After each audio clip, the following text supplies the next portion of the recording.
Uttar Pradesh police का एक सिपाही जब भी छुट्टी लेकर अपने घर पे आया करता था तो उसकी पत्नी का मुंह उतर जाया करता था, उसका मुंह बन जाया करता था। और जैसे ही वो ड्यूटी पे जाता था तो उसकी बीवी पहले की तरह खुश हो जाती थी। अब एक बार हो गया, दो बार हो गया, तीन बार हो गया, चार बार हो गया, जब भी पति घर पे आता है तो पत्नी का मुंह बन जाता है और जैसे ही वो ड्यूटी पे जाता है तो वो खुश हो जाती है। अब उसके परिवार के लोग देखते हैं कि क्या बात है कि बहू जब भी बेटा घर पे आता है तो उसका मुंह बन जाता है और वो जाता है ड्यूटी पे तो वो खुश हो जाती है।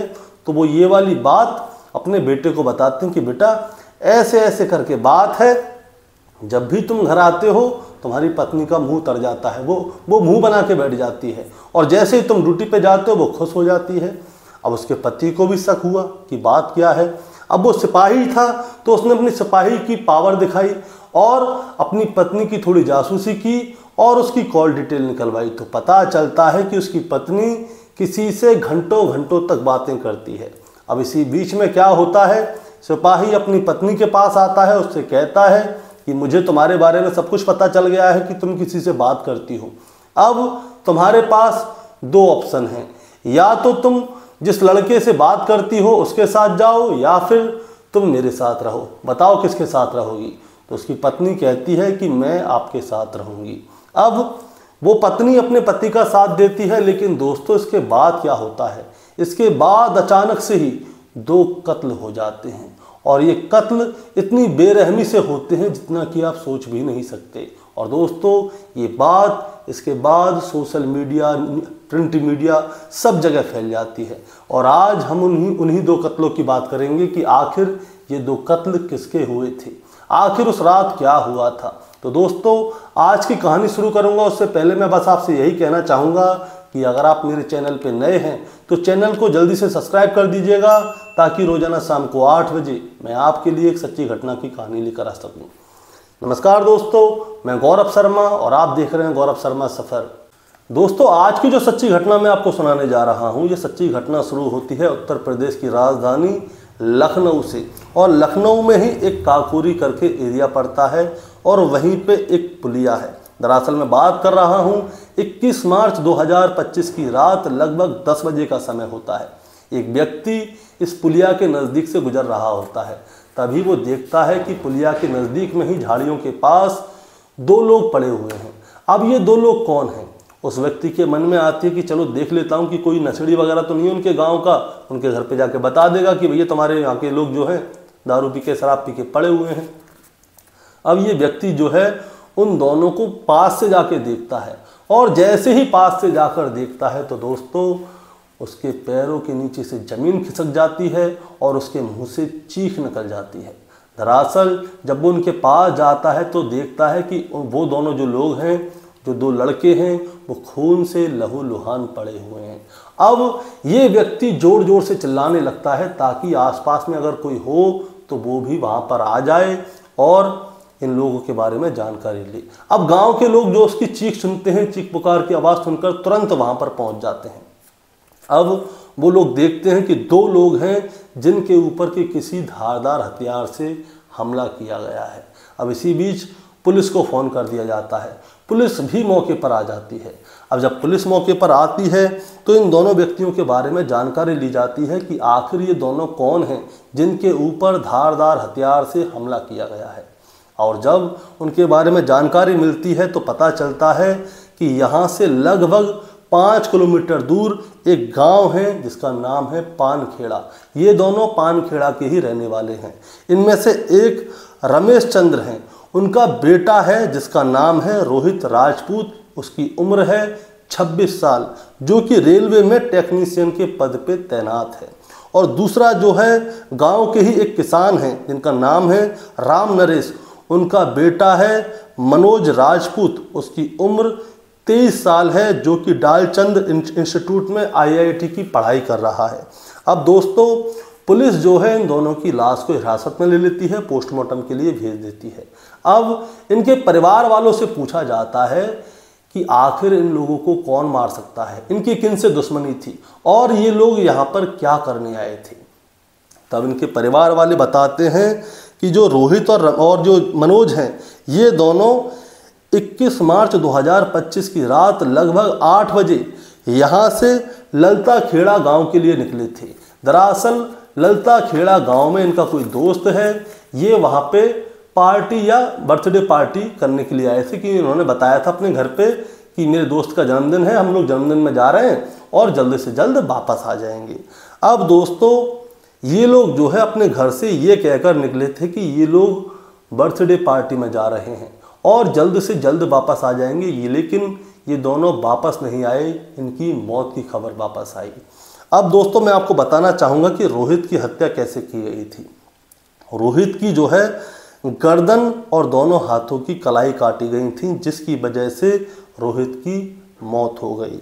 लेकिन जो मनोज है, मनोज के ऊपर लगभग 20 से ज़्यादा धारदार हथियार से वार किए गए थे। उसके शरीर पे जगह जगह पे धारदार हथियार मारे गए थे दोस्तों। 20 से ज़्यादा चोट के निशान हैं और कुछ इस तरह से मारे गए थे जैसे कि मनोज से जो कातिल है उसकी पुरानी रंजिश हो, वो उससे किसी बात का बदला ले रहा हो। अब इसके बाद क्या होता है, इन लोगों की बॉडी जो है गांव आती है, लेकिन इनके गांव के लोग उनका अंतिम संस्कार नहीं करते। वो उनकी बॉडी को रखकर धरना प्रदर्शन देते हैं कि जो कातिल है उसको जल्द से जल्द पकड़ लिया जाए। अब पुलिस उन लोगों को समझाती है, बुझाती है, लेकिन गांव के लोग जरा भी नहीं मानते। अब जो उनके विधायक होते हैं उस एरिया के, वो विधायक जी भी आते हैं कि गांव में ऐसे ऐसे करके 2 हत्या हो गई हैं और गांव के लोग जो हैं धरना प्रदर्शन कर रहे हैं, लेकिन गांव के लोग विधायक जी की भी नहीं मानते। अब आखिरकार ये खबर जो है दोस्तों उत्तर प्रदेश के चीफ मिनिस्टर योगी आदित्यनाथ जी तक पहुंच जाती है और जैसे ही उन तक खबर पहुंचती है तो उनकी तरफ से आश्वासन दिया जाता है कि वो जो है इनके परिवार वालों से मिलने आएंगे और जो भी हत्यारा है, जो भी कातिल है, उसे कम से कम समय में पकड़ के सख्त से सख्त सजा दिलवाएंगे। अब जब उत्तर प्रदेश के चीफ मिनिस्टर योगी आदित्यनाथ जी का जो इनको आश्वासन मिला, तब जाके गांव वाले लोग जो हैं वो थोड़े शांत हुए। अब इसके बाद दोस्तों पुलिस के ऊपर प्रेशर ये था कि आखिर इन दोनों की हत्या की तो की किसने, और ये दोनों जो हैं अपने घर से ये कहकर गए थे कि किसी की बर्थडे पार्टी में जा रहे हैं, लेकिन वहाँ पे इनका कोई यार दोस्त नहीं था। अब क्या होता है दोस्तों, जो पुलिस है इन दोनों की कॉल डिटेल्स निकलवाती है कि आखिर इन्होंने आखिरी बार किससे बात की, तो पता चलता है कि इनकी कॉल डिटेल तो बिल्कुल क्लियर है, उसमें कुछ भी नहीं दिखता। अब इसके बाद पुलिस जो है इनकी CDR निकलवाती है, मनोज की और रोहित की। रोहित की जो CDR है वो बिल्कुल क्लियर जाती है, उसमें कोई दिक्कत नहीं है। लेकिन मनोज है, उसके बारे में मैं आपको बताना चाहूँगा।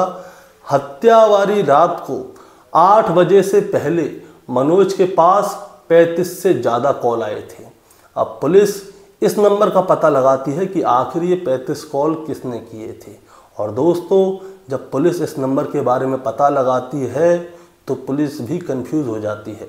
दरअसल ये नंबर जो था वो फेक ID से लिया गया था और जिस मोबाइल में ये नंबर जो यूज़ किया गया था वो मोबाइल भी किसी और का था, फेक था। यानी कि कोई कर्नाटक का बता रहा था, कोई उड़ीसा का बता रहा था, इनकी IMEI नंबर भी अलग अलग था। अब पुलिस को पता चल गया कि ये नंबर जो है फेक है और जो कत्ल किया गया है वो वेल प्लान्ड है, यानी कि इसको प्लान करके ही इन दोनों को मारा गया है।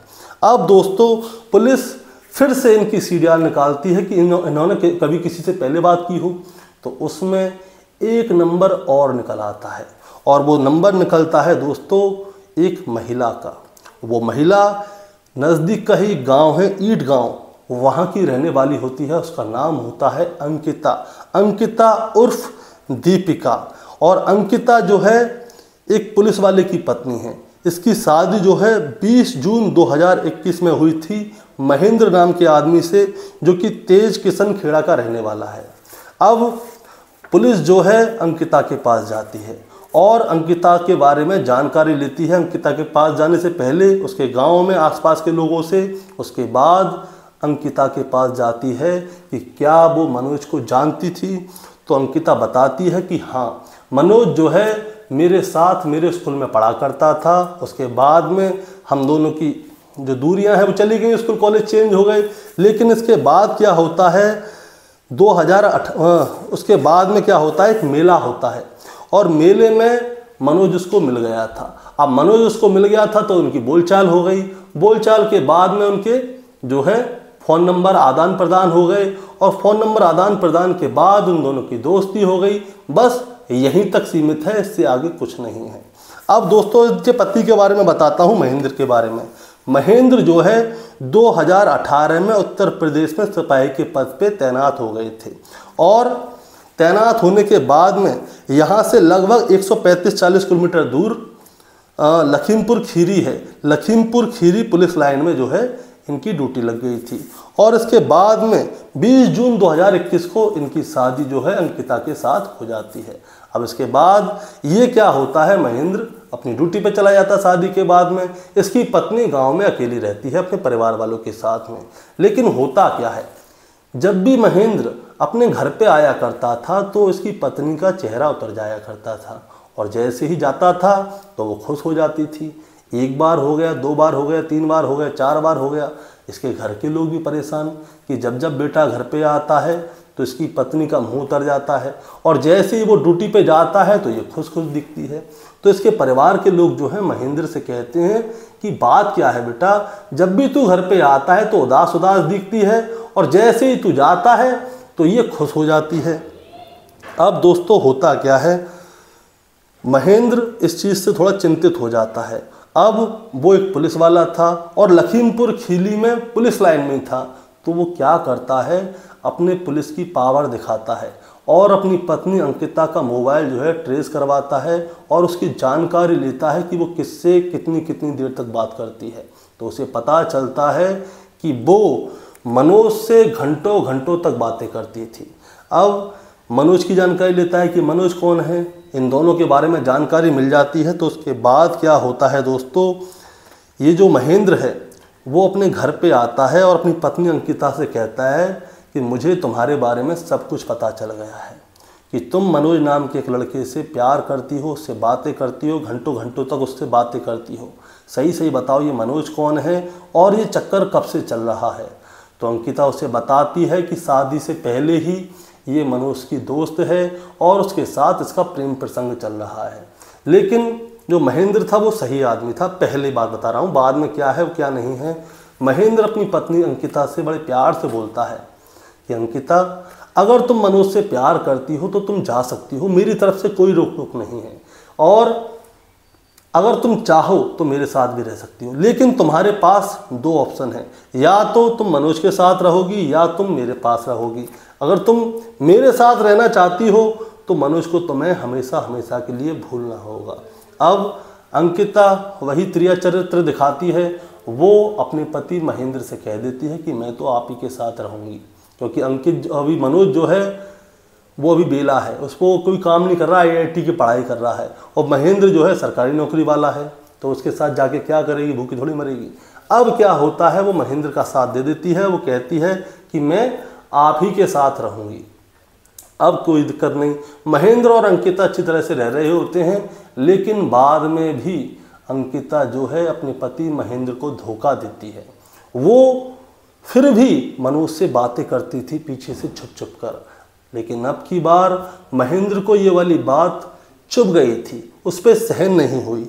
तो वो क्या करता है, वो अपनी पत्नी अंकिता के पास आता है 24 दिसंबर 2024 को, उसकी डिटेल निकालता है और कहता है कि मेरे कहने के बावजूद तुम उससे मनोज से बात करती हो, ऐसा कैसे हो रहा है। तो वो अब की बार भी उससे कहता है कि उसको छोड़ दो, बात मत करो। अंकिता उसके पैर पड़ती है, माफ़ी मांगती है कि मेरे से गलती हो गई, ये हो गया वो हो गया। लेकिन दोस्तों अब की बार जो महेंद्र था वो पूरी प्लानिंग करके आया था। वो क्या करता है, एक मोबाइल लाता है और 2 सिम लाता है और कहता है कि ये लो, तुम इस मोबाइल को रखो और जब भी तुम्हें बात करनी हो तो इस वाले नंबर से करना उससे बात, मनोज से, और जो दूसरा नंबर है तुम्हारा पर्सनल नंबर है उससे हम सबसे बात कर लेना, ठीक है। पर्सनल नंबर से मनोज को फ़ोन मत करना, सिर्फ इसी नंबर से करना। अब अंकिता मान भी जाती है। अब क्या होता है, इनकी बातें चलती रहती हैं और महेंद्र की अंकिता के ऊपर पूरी नज़र होती है कि ये कब कब कैसे कैसे उससे बातें करती है। अब इसके बाद क्या होता है दोस्तों, जो महेंद्र है, महेंद्र की जो ड्यूटी जो है अयोध्या में लग जाती है, अयोध्या इसका ट्रांसफ़र हो जाता है। अब अयोध्या ट्रांसफ़र हो जाता है तो फिर क्या होता है, अब इसके बाद में जो महेंद्र है वो अंकिता के पास जाता है और वो उससे कहता है कि अंकिता अब तो छोड़ दो तुम उसे। तो अंकिता कहती है मैं उसको तो छोड़ना चाहती हूँ लेकिन वही मुझे बार बार कॉल करता रहता है, अब मैं उससे पीछा कैसे छुड़ाऊँ। तो महेंद्र उससे कहता है कि तुम ऐसा करो, तुम मनोज को एक बरकताबाद है, बरकताबाद के पास आसपास कोई जगह है, वहाँ पे बुला लो और वहाँ पे जाके तुम मेरी बात करवाओ, मैं उसे समझाऊंगा ताकि वो तुम्हें छोड़ दे। तो अंकिता क्या करती है, वो कहती है ठीक है मैं मनोज को बुला लेती हूँ। दिन तय होता है 21 मार्च 2025। 21 मार्च 2025 को जो है महेंद्र छुट्टी लेता है और बरकताबाद पहुँच जाता है। और इधर से अंकिता कहती है कि मैं तुमसे आज मिलना चाहती हूँ, कोई बात करना चाहती हूँ। लेकिन मनोज उससे मना कर देता है कि भाई देखो मैं नहीं आ पाऊँगा, मेरे पास समय नहीं है। लेकिन अंकिता उसे बार बार कॉल करती है और लगभग 35 कॉल कर देती है। अब 35 कॉल करने के बाद क्या होता है दोस्तों, 35 कॉल करने के बाद आखिरकार मनोज मान जाता है। लेकिन शाम का समय था, अकेला कैसे जाए, इसीलिए वो क्या करता है, अपने साथ अपने दोस्त रोहित को ले जाता है। रोहित से कहता है कि तुम ऐसा करो, तुम मेरे साथ चलो और वहाँ पे चल रहे हैं, उससे मिल के आएंगे, मेरी गर्लफ्रेंड आ रही है। तो दोनों बड़े खुश होते हैं कि चलो मिलने चल रहे हैं, भाभी जी आ रही हैं। अब ये दोनों जो हैं बरकताबाद पहुँच जाते हैं, घर से कहते हैं कि हमारे दोस्त का जन्मदिन है, हम जन्मदिन की पार्टी में जा रहे हैं, वहाँ से जल्द आ जाएंगे। अब ये दोनों क्या करते हैं, घर से झूठ बोल जाते हैं कि ये दोनों बर्थडे पार्टी में जा रहे हैं, लेकिन ये कोई बर्थडे पार्टी वगैरह में नहीं जाते। ये दोनों जाते हैं मनोज की गर्लफ्रेंड से मिलने के लिए, यानी कि अंकिता से मिलने के लिए। अब ये दोनों वहाँ पर पहुँच जाते हैं। अंकिता उससे कहती है कि देखो हम दोनों का साथ यहीं तक था, अब हम आगे नहीं मिल पाएंगे। अब इनके बीच में जो भी बात होती है, मनोज और अंकिता के बीच में कोई दिक्कत नहीं है। अब मनोज जैसे ही रोहित के साथ वहाँ से जाने वाला होता है, तो दोस्तों होता क्या है, जब अंकिता वहाँ पर आई थी तो वहाँ पे महेंद्र भी आया था, उसका एक भांजा भी आया था और 2 लोग और आए थे, यानी कि महेंद्र के साथ 3 लोग थे और उनके पास धारदार हथियार थे। अब ये लोग क्या करते हैं, इन दोनों को, मनोज और रोहित को रास्ते में ही रोक लेते हैं।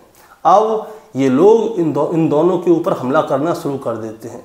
जो रोहित है वो महेंद्र को पहले से जानता था, ये उसके साथ बचपन में स्कूल में पढ़ा होगा, यानी कि अंकिता के पति को पहले से जानता था और अंकिता का पति भी उसे जानता था।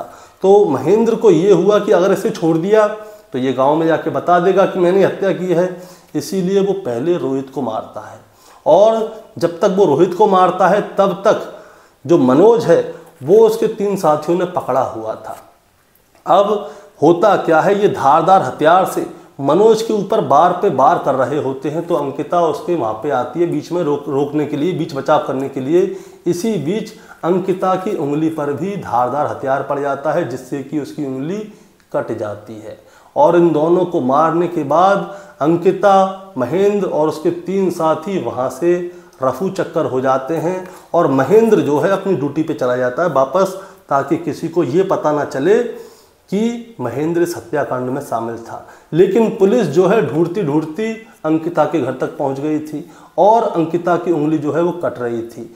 अब पुलिस ने अंकिता से ये पूछा कि तुम्हारी उंगली कैसे कटी, तो अंकिता क्या है सही से जवाब नहीं दे पाई और उसने सारा राज खोल दिया। इसके बाद में महेंद्र को गिरफ्तार कर लिया जाता है और उसके 3 साथी फरार हो जाते हैं, लेकिन थोड़े ही समय के बाद उसके तीनों साथियों को पकड़ लिया जाता है। अब कहानी का एंड ये हुआ कि महेंद्र ने ही रोहित और मनोज की हत्या की थी, क्योंकि मनोज अंकिता से प्यार करता था, महेंद्र की पत्नी से। और दोस्तों महेंद्र ने सोचा कि शायद वो बच जाएगा, लेकिन बच नहीं पाया, आखिरकार वो जेल पहुंच गया। दोस्तों इस कहानी को सुनाने का मतलब आपको परेशान करना है, विचलित करना बिल्कुल नहीं है, बस आपको बताना है और जताना है।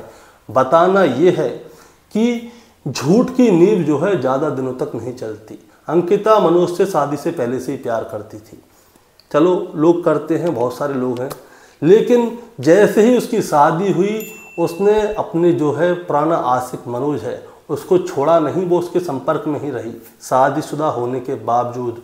और ये बात उसके पति महेंद्र को बिल्कुल भी नागवारा गुजरी। उसने क्या किया, उसने उन दोनों की हत्या कर दी।